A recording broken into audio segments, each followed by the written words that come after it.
Hello, innovators. I'm Todd Weyandt, and welcome to the Bridging the Gap podcast presented by Great Tech Group.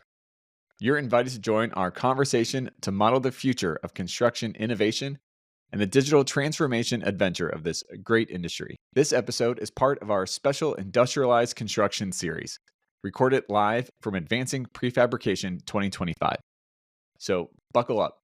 We're diving into the biggest trends, the boldest ideas, and the real conversations shaping the future of industrialized construction. My guest on this episode is Jason Van Nest. He's the founder of Logic Building Systems and a leading voice in offsite construction and modular innovation. As the executive director of New York Tech's Center for Offsite Construction, he's working to create the technology, research, and curriculum needed to scale industrialized construction in the U.S.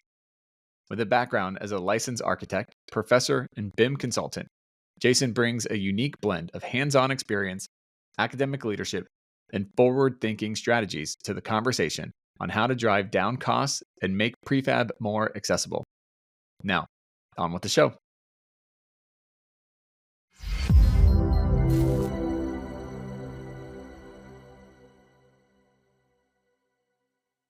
Jason, thanks so much for taking the time and joining us here at Advancing Prefab. Man, what a pleasure. Yeah, what a pleasure.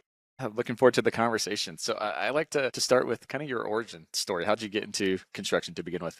Wow. I studied architecture undergrad, Georgia Tech, and I looked around the studio and I just wasn't getting the sort of hands-on experience I wanted. And I didn't really find that the professors I was interacting with in an architecture program really sort of spoke the same language of fabrication that I'd expected. Now, whether or not I expected the right thing is perhaps my fault. But to remedy it, I spent 3 years of Saturdays on Habitat for Humanity work sites. Yeah. I ended up sort of dating one of the house leaders, so it was very easy to get up at 7:30 in the morning. Even in the middle of in the middle of like January, like swinging hammers, teaching other people eventually how to frame, how to shingle, how to do siding and stuff. Ended up being just a pleasure, right? Because construction is a community effort, and nowhere is that more effort. Nowhere is that. Yeah, that's awesome. That's Thanks. awesome. And it's still pretty cold in January in Atlanta. You know, I'm an Atlanta guy too. Well, if you're going into Hartsfield, like don't look too closely at some of the shingle jobs that you might see on the long shotgun houses. I kind of have some wavy shingles up there. That's okay. That's okay. So how did you make the journey into prefab? So it turns out I kind of can't keep my butt in the seat. Now, there's some folks out there that can really concentrate for 40, 45 hours a week on a job. But once I got my license, I just could not stop walking around. I think actually moving around is part of cognition. My best thoughts come to me on a 4-mile walk. I had to get out of the service industry. I had to get out of architecture. I found my way through to essentially tenure at New York Tech by being essentially the world's best BIM coordinator before BIM ended up getting into curricula. And then as I got my way through the sort of tenure lines at New York Tech, I ended up showing up at architecture firms and helping architecture firms in Manhattan flip from CAD to BIM, right? This is the late, aughts, this is the early teens. The people who kept calling me back wanted their GCs to use the BIM model. And the GCs that kept calling me back were the ones that are trying to do prefab production models out of their Revit models. So all through COVID, I was doing prefab consulting in Western Pennsylvania, North Carolina, sometimes in the environs around New York City. And, it's obvious that modular prefab, offsite construction in general, is the only realistic response we have to the workforce shortages that are coming. Pull that thread. Yeah. So I want to dive into standardization. And one of the big hurdles is developing the standards for IC and prefab. A, why? And B, what are some of the easy low-hanging fruits that we can take to really kind of create that consistency? Great. Yeah, it really helps when you're answering that question to clarify that, if you build something to a certain quality, it's to a high standard, right? And in our language, unfortunately, that word also means like, hey, we figured out an appropriate way to plug this into that, right? So we did a lot of time in the Center for Offsite Construction just studying the USB standard, for example. Like, how do we organize the computer peripherals marketplace so that all these printers and eventually thumb drives and smartphones can all use the same port? right? A lot of lessons in there for our industry. There's a ton of lessons with the simple fact that like we have been delivering buildings for 250 years with engineer to order workflows. 95%, if not more, of American housing is service contracts that essentially are binding an architect to an owner and a contractor to an owner to engineer what is, essentially slightly different housing than the last project they worked on. And no one's learning from one project to the other in ways that really help the industry grow. So the role of standards in my mind is actually a sort of base or core technology that we can rely on in order to build the ladders of expanding our own scale for our own businesses and our industry in general. So what are the emerging tech then that comes along to be able to help with that? And okay, so I'm a university professor. Okay, you gotta let me geek out on these kind of Go questions. for it. I'm so sorry. Whenever I hear the word technology, I teach at the New York Institute of Technology. Okay, it occurs to me, and with some humor actually, that the faculty inside the New York Tech School of Architecture and Design, they don't even agree on a standard sort of definition for what is technology. I really love, here comes the geek, right? I really love how Heidegger unpacked technology as essentially a two-step process. He's like, don't look at that smartphone, right? Don't look at the instrument as the sort of platform. It's how we organize nature in order to solve a problem that we haven't even come across yet. Like, oh, okay, we got wood. Well, wait a minute. We cut it in rectangles. It can be lumber. Then these guys over here can stress test lumber, and these guys can grade it, and these guys can use structural engineering. Lumber is a technology that we've had, after timber for at least 150 years. And it's a way that we, not just organize nature to tackle the house that we don't know we're going to build next year, but it's an agreement, a base sort of understanding of the water that we're all swimming in order to just do better. I think that the sort of base technologies that are holding back the prefab industry have nothing to do with computers, nothing to do with algorithms or AI or anything like that. Just these basic standards for how we're going to plug in this product to this product so we can both scale and sort of get past the how are we going to coordinate this next coordination meeting over and over and over and over again. Yeah, for sure.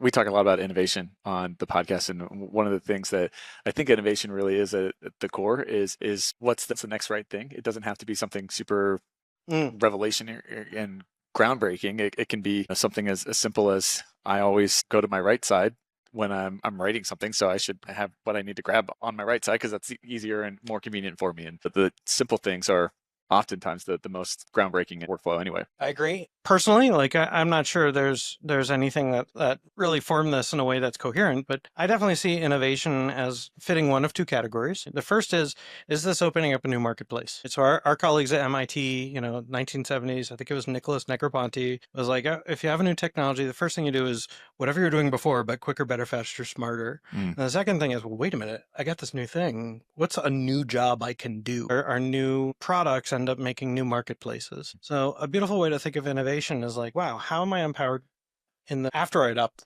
this technology in ways that allow me to do something important and valuable, right? A very pragmatic point of view, American kind of psychology and whatnot. The other way you could look at innovation, which, I think isn't as challenging and is more intuitive, right? Is that if it's not opening up a new marketplace, what is this thing that's making me change my behavior in a good way? This is the core of learning. It's one thing to tell a student X and they mark the right thing on the test and they move on. It's another thing you tell them X, they see the world a different place and they change the way they behave in that world. That's the hallmark of learning. And I think all innovation leads to good, valuable learning.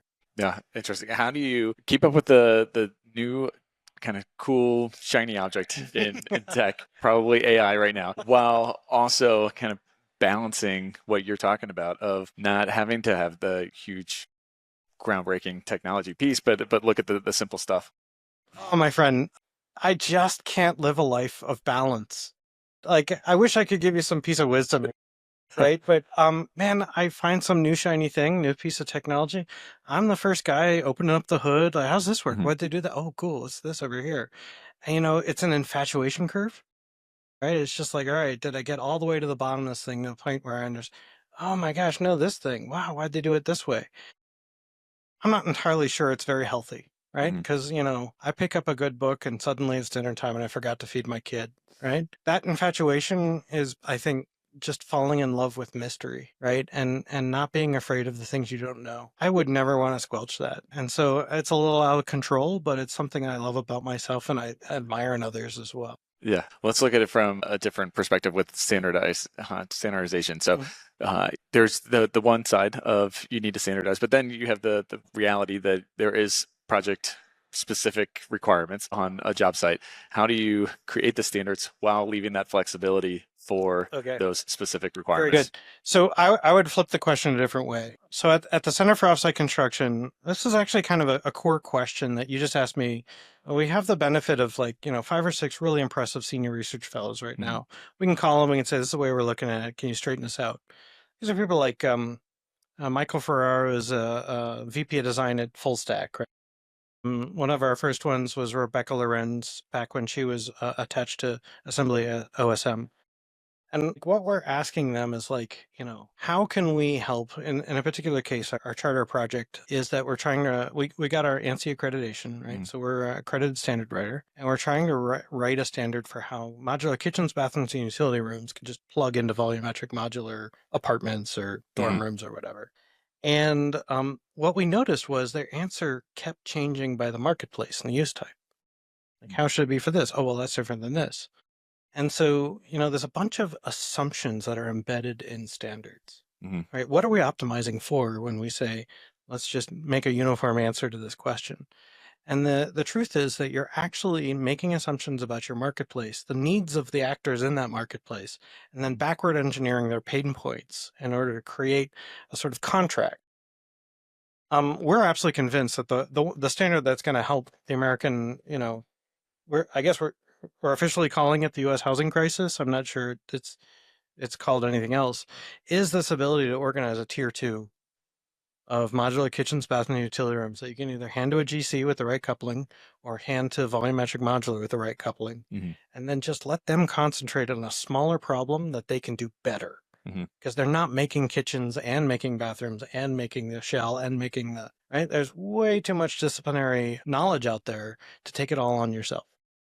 How do you get the buy-in for the standards, and who ideally should be the one really coming up with that? Is it, the tech side? Is it the grassroots coming up from the industry, third party research academic institution coming in and doing it? What do you think? So there's 3 questions underneath there, like who should be writing it, and then who are they writing it for are the first 2 questions. And what's beautiful about getting your accreditation with ANSI, which is a long drawn out process, you have to write your policies about who you're going to sit on consensus committees. And what you're actually building is a process that makes sure that consensus happens. ANSI doesn't care what the standard is. They care that the stakeholders that are affected have had their say and they get their buy-in, right? Which is why ANSI controls, automotive standards, and it also controls food manufacturing standards and construction standards. The wrong word there was control. The truth is that most standards fail. Everybody comes up with a standard and it's on the back shelf or whatever. And the reason why it's failed is because they didn't get a wide enough stakeholder buy-in to answer their critical pain point, the one that they need. Clayton Christensen calls it the job to be done. What is the pain point that you can go from 1x to 10x if we iron out this one thing for you? And is it okay if this solution isn't perfect, that it'll get out of your way so you can 10x the problem that you're trying to grow to? So the struggle that I hear with that is getting everybody to agree on that one pain point. How do you go about getting enough voices in there to get the consensus that this is the main problem to start with?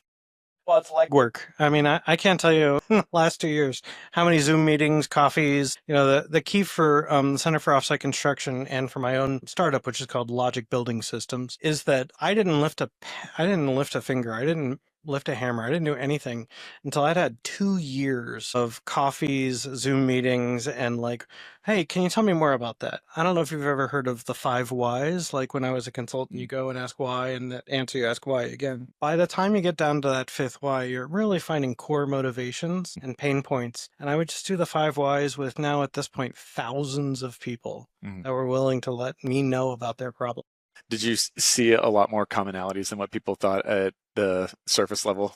Absolutely. Yeah. I mean, a beautiful frame through which to look at why someone in a marketplace is either pushed like away from a particular solution they have, or pulled toward a solution that they want, is that there's like a functional, like, hey, this little widget does something I couldn't do before. There's a social, which is like, I'm going to be cool if I do that. And there's an emotional, which is like, I'm going to feel better if I use this product. It took me a long time in these interviews to figure out which one of those levels was the most compelling, and then why real estate developers, time and time again, for example, especially in the housing space, are tired of being the bad guy. Like, housing costs are simply going up because we have all this labor shortage and we have cost of materials going up, and they have to hang this price tag on this thing. And they're really tired of people getting mad at them because they just wanted to like bring housing to the marketplace. All of them feel this way, at least every single one that I interviewed. And when you can say like, hey, what would it look like if, they'd lean in. They're like, tell me more. Yeah, that's interesting. Looking out towards the future in Advancing Prefab 2030, where do you think we are with standards? So we were on the main stage this morning, and we put up essentially a paper from 2013 that distilled into a diagram. The diagram is from VBC, and we really admire it. And that diagram said that we're stuck in engineer to order. We're stuck with every single building being slightly different in a different jurisdiction with a different. And I'm convinced that the 10-year sort of intellectual project of advancing prefab is, how do we move from engineer to order into, configure to order. Where we have a catalog of UL listed products that, like, it feels like you're going to IKEA. You're buying a collection of products that all interface with each other. It might be a custom solution here, here, or here to make it interface with that particular place. And that the marketplace is organized with all that engineering done before the customer shows up. Customers shouldn't have to repay for engineering and design every time they just want a new building. We can unlock a configure to order pathway to market for a lot of what the architects call the background buildings, right? The 95% of buildings that you don't need a stamp to deliver. I think what we're going to do is move the needle on things like how much it costs to build a data center, how much it costs to build a house. You think that's in the next 5 years we start moving that needle, or is it a further timeline? I'm hell-bent to make it 5 months, not 5 years. Like, the Center for Offsite Construction exists to start writing those standards to help people build products on interfaces they can rely on. In the same way that, like, when Steve Jobs took the stage and he revealed the iPhone, that thing came in the box with a frickin' USB cable, right? Because the marketplace had been prepared 10 years beforehand by a consortium of Intel, I think Hewlett-Packard, maybe IBM. All said, okay, let's stop with this like many different shapes of cables. Let's just go with universal serial bus, and let's prepare the marketplace for products we haven't even seen before. The thumb drive was never invented until 5 years beforehand the first USB drives came. The smartphone was 10 years from the first USB port. These are products that couldn't exist until the marketplace had been prepared for their arrival. Does that make sense? Yeah. It's crazy when you think about, I'm ready. Yeah, just how fast, once that domino starts going down, right? It goes down real. It's a little meta, right? Like, it's like, well, how are we collaborating? And can we do it better? Any takeaways so far from the show? There's a series of vignettes I'm really glad to have been here for. There's the background politics where you understand how we got to this place. But then there's a lot of incredibly intelligent people that gathered here, and they intuit the kind of things we're saying, like, aren't you tired of engineer to order? And what I've learned from side conversations is they've tried to build a catalog and they kept getting thrown off because, well, the architect wanted 3 inches longer or whatever. It may actually be like an insight for me, is that when you're finally making that transition from engineer to order to configure to order, the skill you may need more than any other is the ability to turn away a customer it doesn't fit, the ability to say no. Like, if you have the confidence to go find the customer you have built to serve, then it's very easy to say, no, I'm not going to change my catalog just because you have special needs, and to like double down and drive deep to find that customer base that you more than anyone else can serve. That takes fortitude and clarity in order to do both of those. Absolutely. Yeah. A little spare capital doesn't hurt. Yeah, that's true. That's the third pillar. So a couple of rapid fire questions for you. What is the phrase modeling the future? What does that mean and look like in your mind? You got to understand, I teach at the undergrad and grad level at New York Tech. And I think modeling the future is about building a vision that people can buy into, and then with their own special skills and abilities to support. Because the future is only the collaborations that we agree to enter into together. Right. So modeling the future is about sharing a vision that you believe in and you can get others to believe with you. I like it.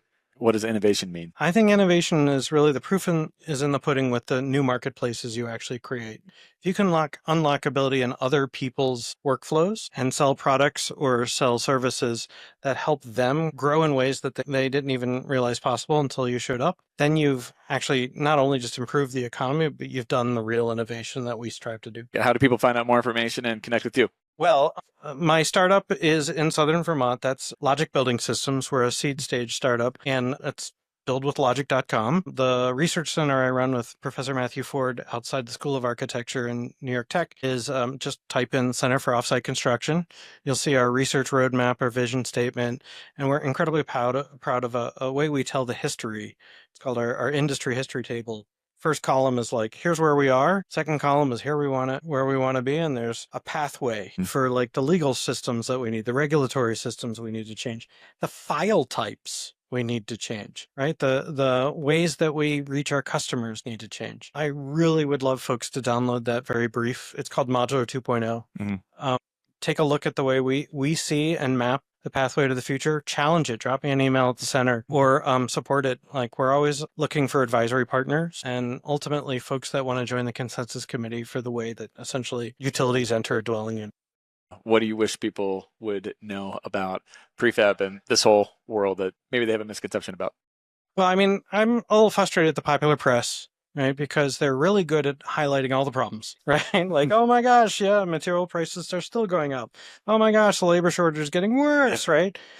Lead with the negative. You know, like, oh my God, yes, these are all the problems we face. Like, I'm getting depressed just talking about it, right? Yeah. But the takeaway that I'm taking from prefab and from essentially the colleagues I've met here today is that we have the power to change this industry. We have the power through collaboration to share a vision for the way it is future. And industrialized construction in some way, shape, or form is the only ticket out of all the problems we just laughed at, as being pelting us in popular media. We will not have a larger workforce. Industrialized construction is the way that we're going to build more with a smaller workforce. It does cost more, thank goodness, because our carbon emissions aren't going in the right direction. So slowing down the way we use materials sounds like a good idea to me. Industrialized construction is the way that we take the waste out of our construction. Like, there is no other serious pathway. There are no other conventions like this one where people are talking about alternatives. Yeah. Let's double down. I'm ready to do it with you. Yeah, agreed. So last question. If I could give you all construction power, you could snap your fingers, innovate one thing. Let's do it. What would you innovate? I'm blessed, I think, to say that it's the things we're working on in the research roadmap at the Center for Offsite Construction. We've laid out like essentially 14 things that we think need to get in place, be a common technology that everyone can share, right? Open source and opt-in order to organize a marketplace for an American marketplace, a US marketplace that really leverages industrialized construction. I think number one, top of the list is these highway lanes for how utilities enter a dwelling unit. We see it as essentially an ANSI standard, and then logic exists to speed that standard to market. It's open source, so anyone else can make a coupler based on the exact same standard. But let's see it in every Home Depot in America tomorrow, so people can start making modular kitchens, bathrooms, and utility rooms and just plug in. Yeah. We can go a lot faster. Awesome. Let's do it. Thanks so much for taking the time and joining the show. It's been my joy. Yeah, I look forward to the next time whenever we talk.